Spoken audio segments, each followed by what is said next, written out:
En el campo de la medicina y en el siglo XX podemos considerar al trasplante como uno de los mayores éxitos de la humanidad en esta macroempresa que es la medicina mundial y que hace que nos planteemos una expectativa de vida mucho más prolongada que la que teníamos hace pocas décadas.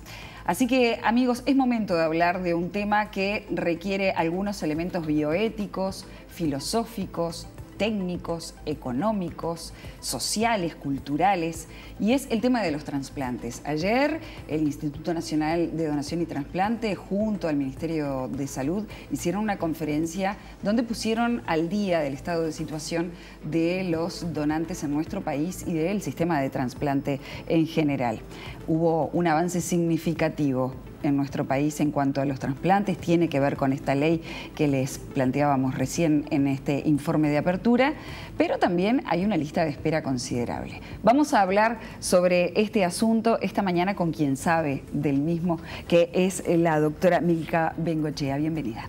Muchas gracias, saludamos a todos quienes nos están mirando y para nosotros es muy importante poder establecer este contacto para informar y para que la ciudadanía piense en este tema en un momento en donde nada lo apremia. Es muy importante que la gente hable de esto en su casa, con su familia, porque eso de alguna manera lo que permite es a todos los familiares, si tienen la desgracia de perder a un ser querido y la oportunidad de que ese ser querido se transforme en un donante, estar tranquilos de que de alguna manera se sabe cuál era la posición de la persona. Y esa correlación entre lo que sufre el otro y la perspectiva de vida que puedo tener yo, un familiar, es un poco lo que el espíritu que prevalece en la ley, además de facilitar el recurso del órgano, ¿no?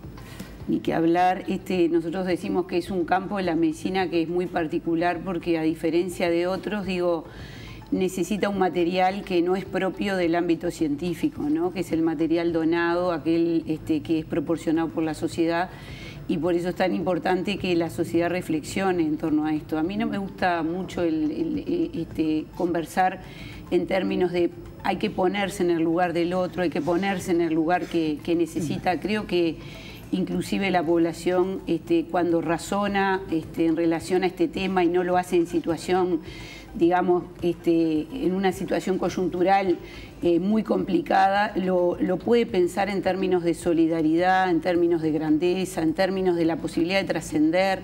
Hay distintas posiciones que llevan a la gente. Y también de reciprocidad. Sí, de reciprocidad, exacto, pero digo, no solamente de reciprocidad, sino en términos de poder trascender. A alguna gente le genera cierta calma pensar que algo de ella misma o de un familiar puede seguir viviendo. Es decir, son distintas las posiciones que llevan a que los humanos seamos lo suficientemente generosos como para poder tomar una actitud de tanta grandeza, ¿no? O lo suficientemente egoístas para preservarnos a nosotros mismos. Puede ser, sí, por eso lo decía. También, ¿no?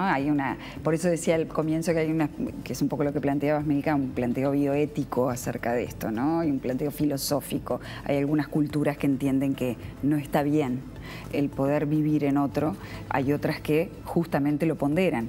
Entonces, el tema es cómo nuestra cultura occidental podemos manejar esto para poder mejorar la vida de todos nosotros como individuos y como sociedad. La ley establece lo que les planteábamos en el informe, la natural posición de donante de todo ser humano que no manifieste lo contrario. En algún momento hubo algunas voces que se levantaron diciendo que esto era una violación de algún derecho, ¿no? Y que aquel que no podía ser que el Estado pusiese como donante y que el ser humano tuviera que ir a decir no, yo no quiero ser parte de esto. Con el tiempo esto ha cedido, estas posiciones contrarias han cedido y se han visto los beneficios. De hecho, los datos que el Ministerio y que ustedes mismos como instituto presentaron, habla de un incremento significativo en el número de donantes, una estabilización o baja en el número de personas que se niegan a hacerlo y que lo han manifestado desde el punto de vista legal, y nos coloca a nivel de la región dentro de los primeros lugares como países con un sistema de donación de órganos sustantivo. Sí, es así. El sistema de donación y trasplante en el Uruguay tiene muchos años. De hecho, la primera ley que fue pionera en América Latina es del 71 y el instituto cumplió 40 años en noviembre pasado, o sea, tiene 40 años de trabajo en el medio. Pero la ley que se promulgó y que empezó a estar en vigencia en el año 2013, lo que cambia es el planteo con el cual el instituto trabaja. Porque bueno, a partir de allí no es que se imponga que la ciudadanía sea donante, sino que aquel que no lo manifiesta en vida, como tú bien decís, se puede considerar que no tiene nada en contra. Se puede presumir, y por eso se habla del consentimiento presunto, de que autoriza a que se lo considere donante. Siempre surgen opiniones contrarias, nosotros respetamos totalmente y pensamos que puede haber opiniones que no estén en línea con esto, pero lo cierto es que el comportamiento de la ciudadanía no ha mostrado que esto realmente en la población uruguaya haya generado una posición contraria, sino todo por el otro camino se ha recorrido en el sentido de que lo que ha pasado es que han disminuido las personas que han querido hacer una negativa a la donación. Si ustedes miran las estadísticas, prácticamente en los últimos años solo alrededor de 100 personas se movilizan por año para decir que no quieren ser donantes. Y cuando además tenemos que consultar a las familias, en aquellos casos en donde la ley estipula que hay que consultar a las familias, la negativa familiar es muy baja. Claro. Bueno, de hecho ahí puede jugar un poco en contra en el caso de esas personas que no quieren ser donantes y que se manifiestan. Uno de los tantos motivos podría ser, por ejemplo, ese imaginario colectivo que recoge de hecho la Asamblea de Naciones Unidas ahora en febrero, donde habla acerca de, bueno, cómo imponerse con medidas prácticas frente a lo que es el tráfico de órganos. Algo de lo que Uruguay parece estar libre. ¿Puede usted confirmar que está libre? Sí, yo conociendo el medio uruguayo y la realidad de todo el sistema de salud de nuestra sociedad, digo que estamos libres porque además el poder hacer una ablación de órgano y poder hacer un trasplante supone que participen cientos de personas en un medio como el Uruguay. Eso no se podría hacer de manera, digamos, que no fuera conocida.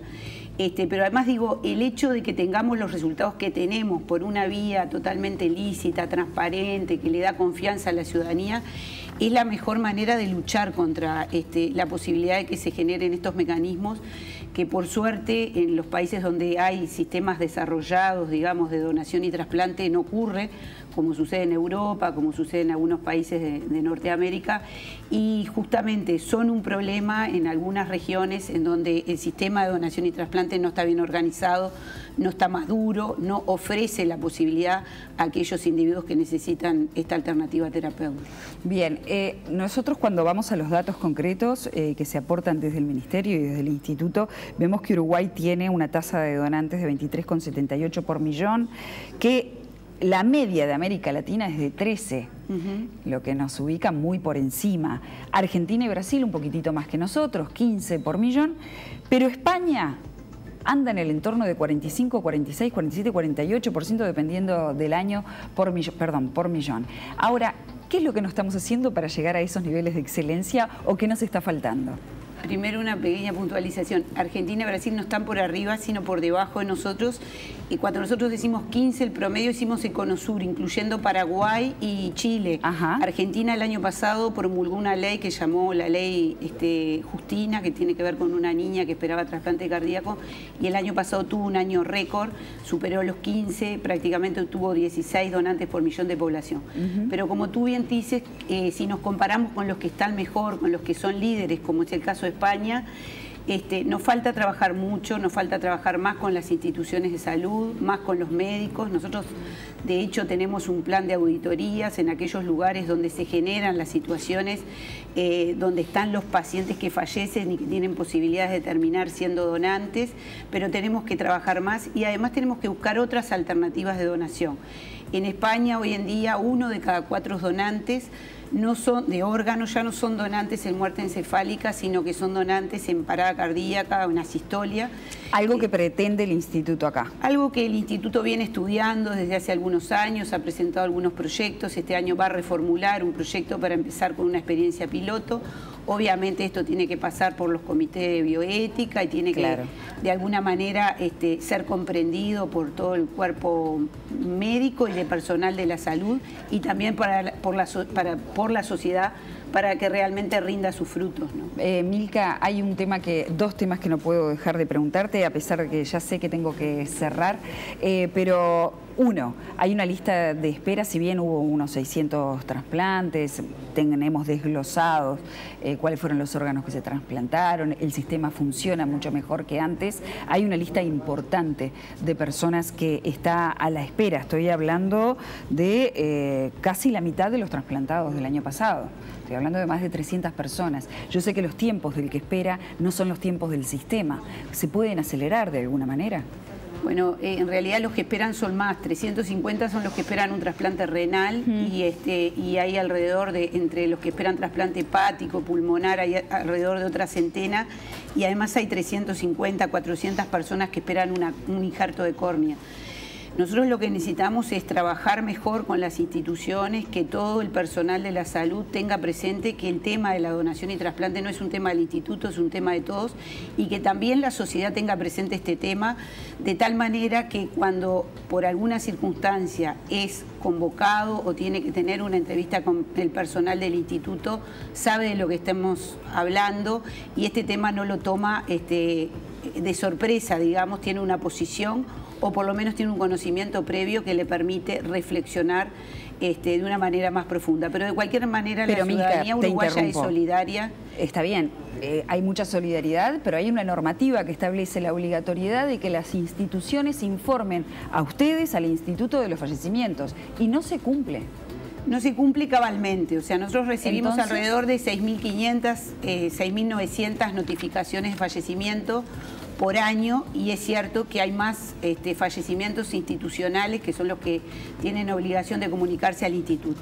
Esto tiene que ver también con que del interior muchas veces no se nos comunica porque no tenemos posibilidades en todos los casos de ir al interior. Solamente vamos al interior cuando hay un donante de órganos, pero no así cuando el donante puede donar solamente tejidos. Bueno, Milka, muchísimas gracias por haber venido esta mañana, felicitaciones por el trabajo. Queda hecha la convocatoria entonces a la conciencia pública de cada individuo y también de las instituciones a que colaboren con este trabajo que está haciendo el instituto. Gracias a ustedes y gracias a toda la sociedad.